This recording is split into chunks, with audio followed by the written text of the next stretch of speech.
Hello and welcome in, you guys, to One Piece Chapter 1178's post-game show. In case this is your first time or last time tuning into one of these videos, what we like to do here is that we like to go through the comment section of the previous spoiler video just to see what everybody is talking about coming off of this latest chapter. And we got a lot of good topics that we could touch on today. We got Imu finally leaving Marie Joie, Gunko frozen in a block of ice, Imu's failure to reverse Luffy and Loki, and of course we have the mystery about Chopper and Biblo looming over our heads. So now, with all that foreplay out of the way, let's get into the comment section, with the top comment being about me.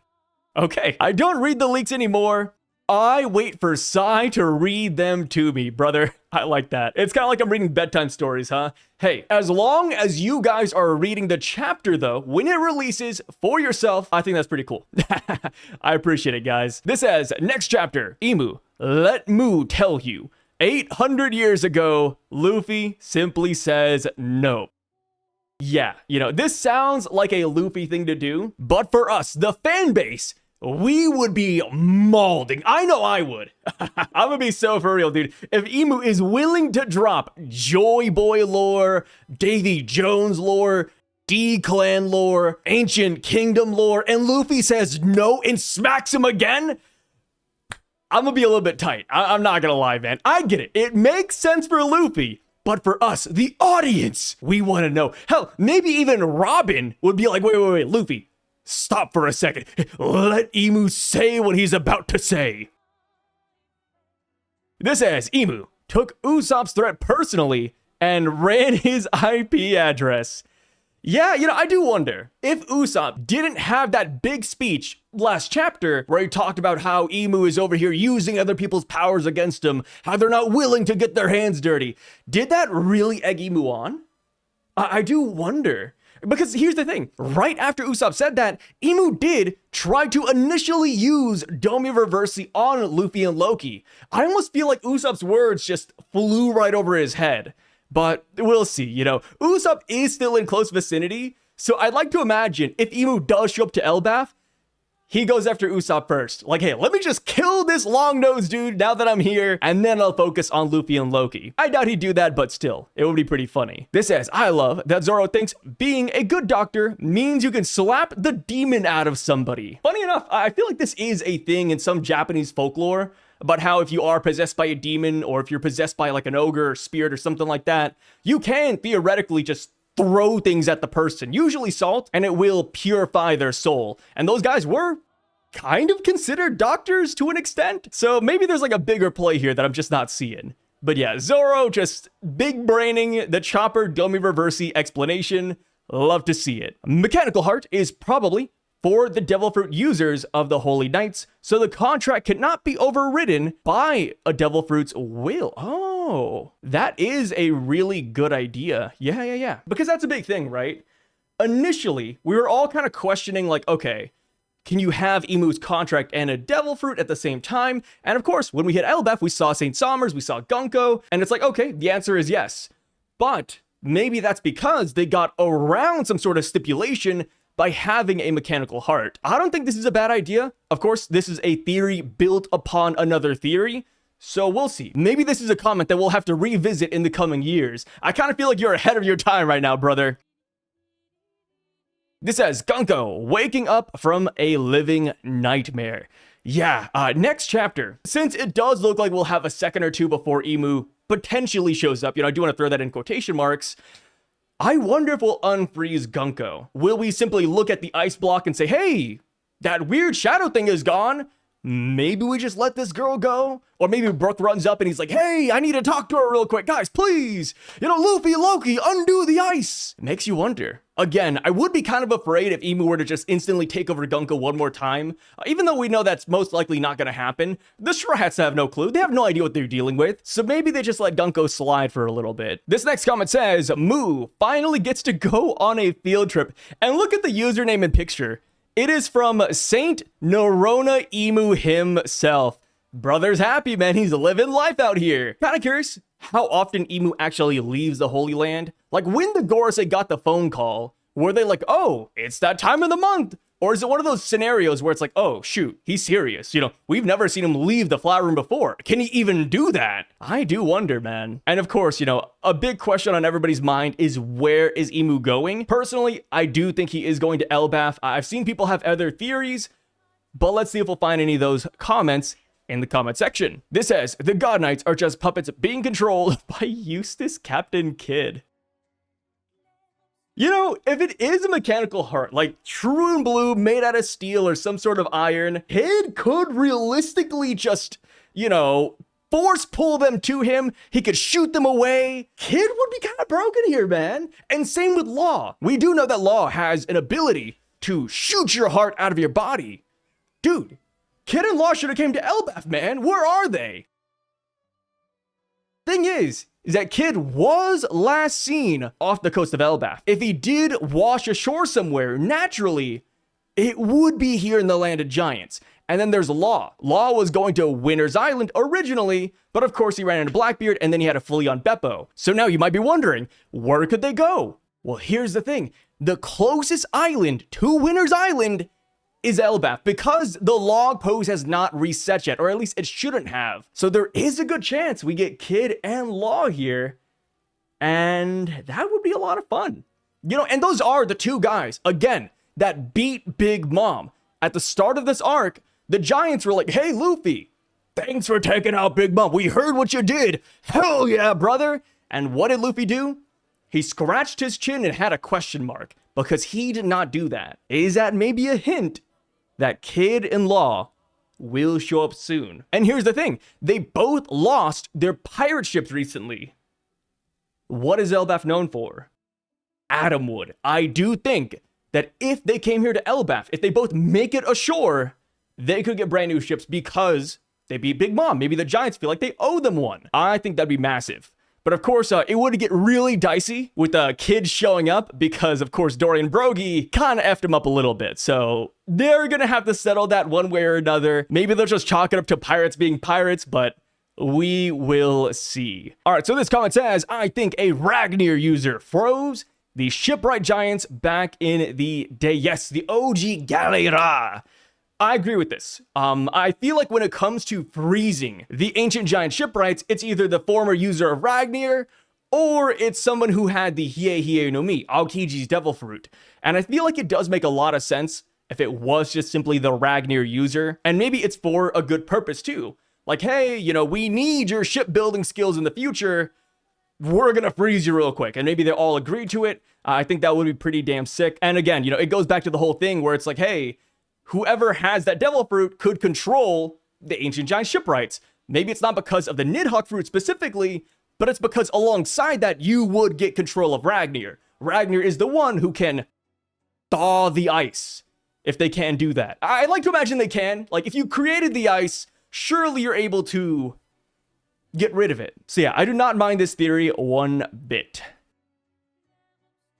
This says, Sommers having a mechanical heart with a flesh body versus Sanji's exoskeleton with the most human heart in the whole series. Damn, that's wholesome. Wow, yeah, Sanji, exoskeleton with the most human heart in the whole series. Damn, dude. Perfect foil. I think they will absolutely have a match at some point. I agree. I feel like thematically, it just works so well to have them fight each other. Big question is like what you said. At what point do we get this matchup? If Emu does show back up here in Elbaf next chapter or the chapter afterwards, and they run the gauntlet one more time, I do think that they're going to be able to power up the God Knights. You know, when it was just Emu and Gunko's body, I was like, yeah, like that's a wish on a star. That's going to be really hard. You know, we have to bend some logic there. But since the real Emu body is coming, I think there's a high chance. You could easily perform a demonic contract on killing him, on Gunko, maybe even St. Sommers, and then boom, they're gonna get like 2 times, 3 times more powerful. I think that is in the cards. Or at least I hope so. Because I do want that Sanji and Scopper Gabon conversation about Conqueror's Haki. I thought we would get that during the Killingham matchup, but Killingham was kind of a bum compared to Sanji, Frankie, and Jinbei, which makes sense more or less. But it's like, dang, like we need somebody to really push Sanji to his limits so that he can finally start honing his Conqueror's Haki, or maybe finding a different solution, or we finally get that flashback with Scott Gabon. And same with Zoro. Zoro, at the midway point of the arc, was made fun of for his leaky Conqueror's Haki. I almost said COC or cock, but I stopped myself right there. And it's like, yo, Zoro has not been practicing his Conqueror's Haki, because guess what? The opponents in front of us are just severely underwhelming. We need some sort of pushback so that Zoro and Sanji can both grow in this arc. And kind of the same with Luffy, but I feel like Luffy's at his peak for now. And hell, who knows? Maybe even Luffy will get some sort of power up while on this island too. If he fights Imu, maybe he starts unlocking some of the powers that Joy Boy had back in the day. Or maybe he starts getting over the whole Gear 5th old man gag. Because, I don't think a lot of people this chapter really enjoyed it. They're like, damn, Luffy threw out 2 punches and then he's out of energy. Like, he barely lasted in that form whatsoever. So hopefully he finds some sort of upgrade here in Elbaf. This says, Chopper is a great doctor. I love it, Zoro. Yeah, it's just so funny, man. This feels like pre-time skip humor, and I'm all here for it, brother. The Domi not working because Loki and Luffy already hate each other. Huh? That'd be kind of funny. Yeah, okay, maybe it goes back to the Void Century, or maybe even beyond that, where the Sun God and the War God fought each other in the past. Maybe because in the past, they hated each other, it doesn't work current day. So Imu's contract of them turning on one another just doesn't mean anything. That is a good idea. That is not bad. I do like this. Yeah, damn, we're kind of cooking in the comments today, guys. Good job. This says, it's hilarious to think about what the Gorosei are thinking about Imu leaving. Oh yeah, look, he can leave? Is he running away? He must be pissed at someone. Maybe he found Maffy. What does that even mean? I thought he could only touch people from inside of us. I never imagined he'd be willing to touch people with his own. Are those tentacles? We are so effed when he gets back. You know what's funny to think about too? This is Garling's first week on the job, and he's seeing all of it, man. Dude, Garling became a member of the Gorosei, and what happens? Marie Joie gets attacked. What's happening before Garling was promoted? Well, let me tell you, the food sources at Marie Joie are being shortened. And now, Imu, the supreme leader, is leaving the empty throne for a bit. Dude, Garling is like a bad omen, huh? Garling joins, and then just everything goes wrong. If you're one of the other 4 Gorosei members, are you looking at Garling and blaming him? I think so. I feel like the other Gorosei members do not like Garling. Because imagine, Saturn was your homeboy for 200 plus years. And now, he's replaced with Garling? Yeah, dude, there's some bad vibes in that room, man. There are some daggers being shot. This says, Imu, hold my beer. I'll be right back. See, it's funny. Imu's saying he's going to be back shortly. I wonder if that's because he's on a time constraint or if he's aura farming. Because you got to admit, a villain saying or insinuating that he's going to clean up the mess in a quick manner, that's crazy, dude. Like, oh yeah, Luffy and Loki, give me like 3 minutes. Give me 3 minutes. I'll be back in the blink of an eye. Make sure my dinner is ready, boys. That owl shrank the books and himself to avoid the fire burning the library. Maybe downside is that to our knowledge, Biblo can only shrink things that are not living. So can he use that on himself? Is he excluded from that? But also Biblo is so big, I feel like, if he just stayed his regular size, he could shrink all the books and just fly away with them super easily too. Yeah, Biblo's a weird one, man. I do not really know what to think of Biblo. And the whole thing about him shrinking and growing books, that's still just a Vegapunk theory. Like, we don't know if that's actually true. We have not talked to this owl once yet. We need to do it, man. I am surprised. 1, that Chopper hasn't talked to him. And 2, that Vegapunk hasn't tried to communicate with it?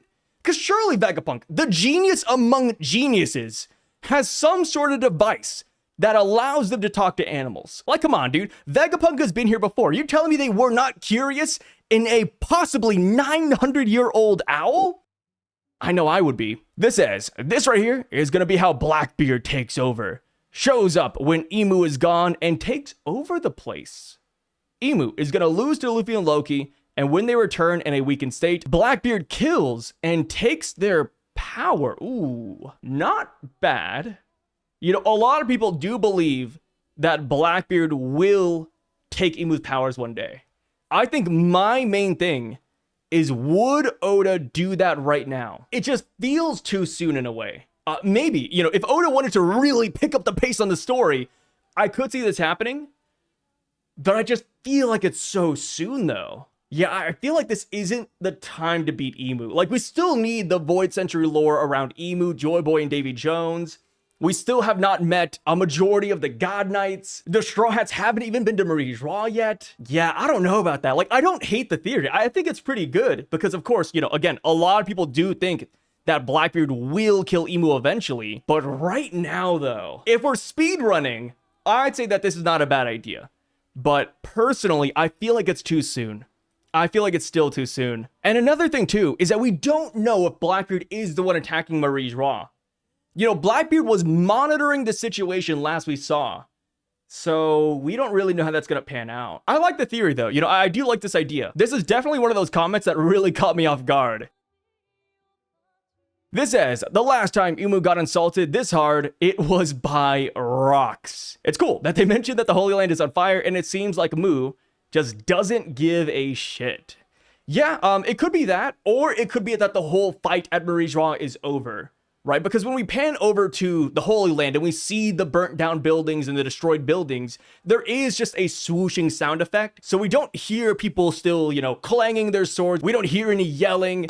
So I think that the fighting has subsided. That's my opinion right now. Of course, it's really hard to tell with just one panel, but we'll see. I really do hope that next chapter, while Imu is leaving, we see like 3 or 4 pages or even panels of Marie Joie. I want to know who the hell's attacking them, man. Is it Blackbeard?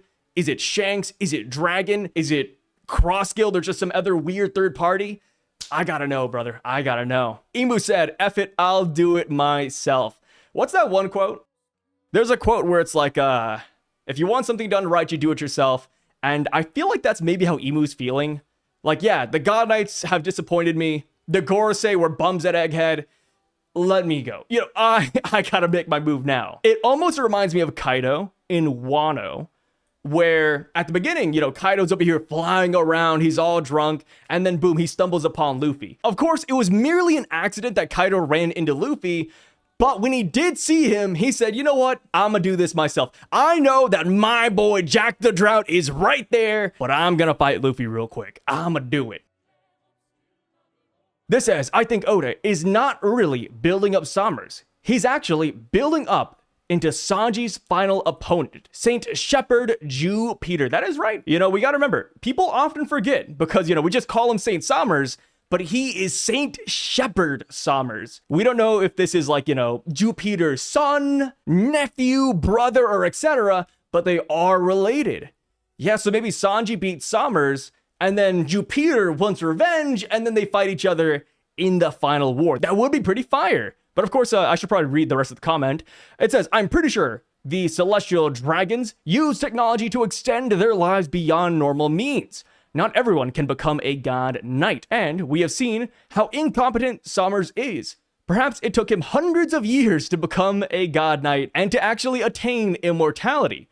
But in the meanwhile, he had to find ways to extend his life until the moment he became immortal. That sounds so sad. I don't know if you guys like watch Naruto or the Naruto filler, but this reminds me of the Eternal Genin. It's essentially about a guy who spent his entire life at the lowest rank of ninja, and he just never promoted, brother. Damn. Yeah, seems fitting for the type of parasite he is. That is fair. You know, that is very fair. The thing is, if Sommers loses here and he's simply a foil for Jupiter, I still hope he performs well here. You know, I still hope he pushes Sanji to some extent to where we get some sort of awakening or some sort of new ability. That's why I always want villains to be strong. 1, because I like rooting them on, but 2, because that means that our guys, the main characters, have to get stronger. I love fighting adversity, overcoming adversity. Hopefully Sommers isn't this incompetent though. Imu. Mu knew this wouldn't work.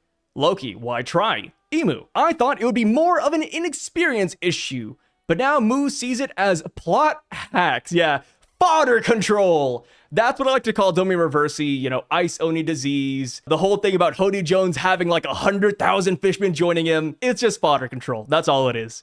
You know, we gotta pump up those numbers, boys. This is Gonko getting jumped by pissed off Conquer's Hockey Mythical Delfruit MCs after coming back to her senses. Yeah, imagine how scary that would be. You wake up and boom, giant ancient dragon Loki, and then boom, sun god Nika Luffy. Maybe she'd be happy though, right? She does know about Nika, so maybe she's like, oh, I'm being liberated. Of course, Gonko said she was afraid of Nika earlier on in this arc, but that was evil Gonko. Now that Gonko has seemingly come back to her senses, maybe she'd be cool with it? She'd at least be happy to see Brook there, right? Yeah, you know what? Even if she is scared, she'll see Brook and she'll smile. That's my headcanon. This says, if Emu doesn't pull up with some belt to ass, the slander is gonna be insane and Garling is gonna catch hella strays. No, not Garling, man. Yeah, yo, leave him alone, dude. He's not even here. Come on. But yeah, overall, I do agree with you. If the real body of Emu shows up to Elbaf and loses, that's gonna be a bad day. That is gonna be a really bad day. At that point, if Emu shows up and is actually just absolute cheeks, I want to scroll back up to this theory up here. Yeah, Blackbeard, kill him. Blackbeard, kill him. Execute him. If Emu does not perform well, get rid of him, brother. This has Emu leaving the flower room before Dragon doing anything. What could that man possibly be cooking? You're right. Dude, the hidden leader of the world made a move before Dragon. Like, yes, Dragon and the revolutionaries, they've been doing things. We know nothing about Dragon himself, though. He's never been on the front lines. Wow. Dude, what is Oda doing with this man? I said it before, I'll say it again. Dragon reminds me of Hohenheim from FMAB. He's always there in the background. He's always aura farming. You know he's powerful. He is powerful. But he doesn't do anything until like the last 5 episodes. That's pretty much it. Is that what's happening here? Dragon is our Hohenheim? I think so. I think so. This comment says, Emu arrives on the ancient weapon that destroyed Leloucia. This would be interesting. You know, Emu arriving on potentially Uranus. But my main thing is, would that be able to do anything in Elbaf? Because Leloucia, yes, destroyed, wiped off the planet. But Leloucia is a human-sized nation. I'm just spitballing here, but I think you could probably fit like 100, 200 Leloucias on Elbaf. So if Emu were to whip out Uranus or that weapon and use it on Elbaf, would it even really make a dent? I wonder. I mean, maybe York made like a big supply of Mother Flame, and you know, it's been a while because of time dilation, and yes, it's now powerful enough to destroy Elbaf, but we'll see. But also, it's really tough because Emu did say that they wanted to subjugate Elbaf. So because of that, would Emu actually destroy the island? Of course, that was a while back. Maybe Emu's mindset changed now that he saw Luffy and Loki and that the giants were fighting back. But I wonder, what is Emu's goal right now? He comes to Elbaf. Does he still want to subjugate them? Or is he simply coming here to run the fade against the sun god and the war god? We'll see. This says, I think we'll get 1 chapter to catch up on everyone before Emu returns, or if not return, at least before we know their plan. Yeah, I do like that. I do like the idea of all the Straw Hats regathering, talking a little bit. You know, we all get introduced to Loki, because a lot of people still have no idea what the hell's going on, right? A couple chapters back, they're like, hey, Luffy, I see you made a new weird friend. Like, oh, holy crap, it's a dragon. But also, that's our captain, so that's cool. I would like it if they just had a chapter, hanged out for a little bit, and then boom, cliffhanger, Emu returns. I do not think that'd be bad whatsoever. Or hell, just to be a little bit lenient, we could even say that it's just half a chapter. Half a chapter with the Straw Hats, and then half a chapter with Emu. And maybe like a couple panels of Marie Joie, because I am really curious. I'm betting that the previous user of the Opi Opi no Mi fruit took Saint Sommers' heart. Maybe even he was the one who performed the perpetual youth surgery on Emu. That's not a bad theory. Yeah, I have seen this floating around, that what we're seeing with St. Sommers is a result of Law's devil fruit. We don't really have too much to go off on, but you have to admit, at least in the One Piece world, it would make sense if you got a mechanical heart, and that does let you live forever. So that is an interesting one. Again, another theory that we're gonna have to put in our back pocket and revisit at a later date. But yeah, that is it for today, guys. Let me know your thoughts on all these comments down below. I think we had a really good batch here, a lot of cool ideas, a lot of good theories. And yeah, we'll be back in the next couple of days with a prediction video. So make sure to drop your one-line predictions under the pinned comment of this video. And that's pretty much it. Thank you guys so much for watching this video all the way until the end. I really freaking appreciate it. And I'll catch you guys later. Stay safe and have a great rest of your day, brothers.